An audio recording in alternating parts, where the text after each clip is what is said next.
New developments to bring you surrounding those mysterious drone sightings in New Jersey. The FAA just announced nearly 24 temporary restrictions banning drones from being flown in certain parts of the Garden State.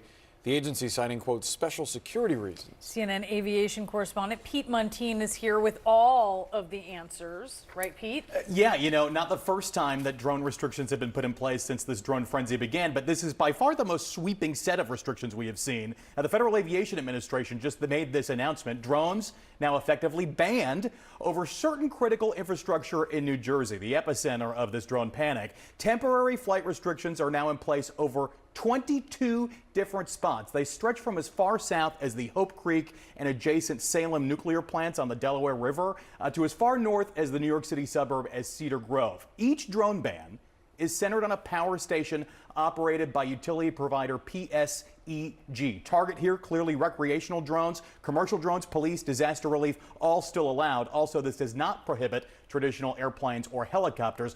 Want you to read here, though, the text of the notice to drone operators. It essentially says, mess around and find out. The United States government may use deadly force against airborne aircraft if it is determined that the aircraft poses an imminent security threat. The keyword deadly force. What is not clear is why these specific spots. Remember, the purported drone sightings that initially kicked all of this off were initially associated with military bases, and one of the first drone restrictions to be put in place was over Picatinny Arsenal.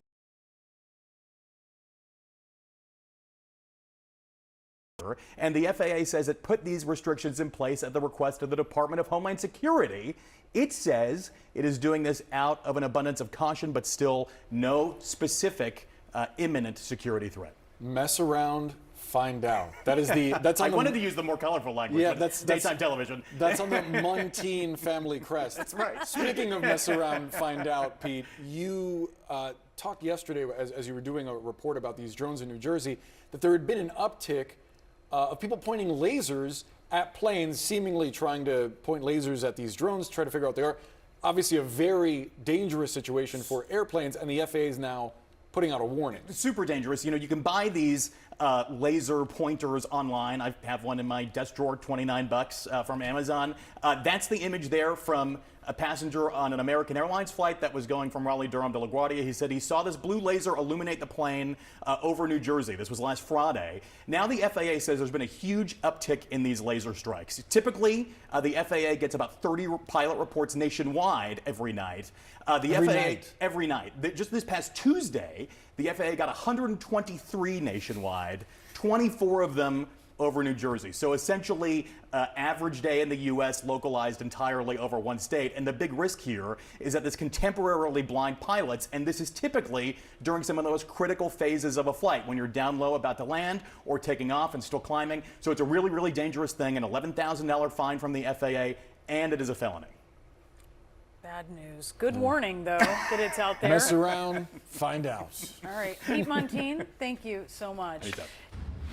Well, new this morning, the FAA has placed multiple drone flight restrictions over certain parts of New Jersey. The restrictions are largely aimed at limiting drone flights over power stations and infrastructure. And this announcement comes as officials have repeatedly said there is no threat with the increased alleged drone sightings in the Northeast. My next guest, Will Austin, is an expert in drone technology. He's president of Warren County Community College in New Jersey and founder of its drone program. Well, thanks for coming on. First of all, what do you make of these drone flight restrictions? Do you think that they're necessary? Well, I think at this point, with the way the public is seeing drones, that it's probably necessary to put up the temporary flight restrictions over areas. The nice thing about that is when we talk about the drones that I've personally witnessed over the last month, they're small recreational drones, small commercial drones, and they have a technology in it called geofencing. So they can stop the drone literally midair from entering into one of these areas. And if you're already in the area, the propellers on many drones will not spin at all, so you cannot take off. Well, someone listening to this right now might say, well, why hasn't that been done before to prevent some of these incidents that are happening, like near Boston Airport and military bases? Yeah, so not every drone has that technology in it. We have to remember that drones have been around since before 2016, before there were even rules. I was flying drones before Part 107 came out. And the other thing that people sometimes forget is that these are aircraft. We're calling them drones, and a lot of times you got them off Amazon, or maybe you got it out of Best Buy or Walmart or some other kind of store like the hobbyist store. So they're often mistaken for toys. They really are not. They are aircraft that have to follow all the restrictions of the Federal Aviation Administration. And we've had drones in the sky for many years now with very, very few incidents. So most of the drone professionals or drone flyers out there are very conscientious of the rules. And we maintain to this day the safest airspace on the planet. The FAA does a fantastic job of doing this. So we want to remember that. It's been a month now since I first heard about the drones. No one has seen a large drone as described, or at least not been able to provide evidence, I should say, for that. And the small drones have had very little incidences.